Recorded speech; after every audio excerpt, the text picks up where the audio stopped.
My name is Charles Kux-Kardos, and in 1970 I had the misfortune or fortune of visiting Oakalla prison in Burnaby for the first time, not as a lawyer interviewing clients, but as a person who had been sentenced to 30 days imprisonment for possession of cannabis. In 1969, my wife and I and two friends took a trip to San Francisco in order to collect on a debt that a mechanic owed me and to see the original production of Hair. On the way back, unfortunately, one of the boys was searched, and the border people found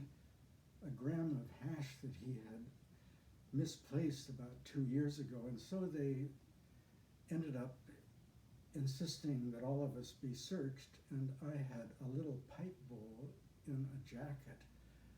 that I had brought from Morocco. I actually had the whole pipe, but they let me go to the bathroom, and I managed to stash the pipe stem in the back of the toilet tank. But I was so attached to the little pipe bowl that I kept it, and I got charged with possession of cannabis. Now, this was at the same time as I was articling for Rankin and Company, and of course, getting sentenced to 30 days in jail interrupted the 12 months. Anyway, I arrived at Oakalla and was processed and was quite pleased when I had my lucky cell number 4L13, and lo and behold, when I got into my cell, there was a fellow that I recognized who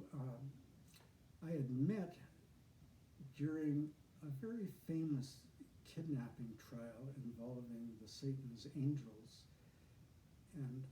I had just started my articles when this was front page news. And anyway, this guy that I had met in court, who was one of the people charged in this sort of heinous crime, was there, and we immediately bonded. However, within about 2 hours of my arriving, he was called away and I guess had gotten bail or something like that. So I was alone in the cell, and it was about bedtime, and all of a sudden I had this epiphany of one of 3 poems that I wrote during my stay there, which I'm going to share with you.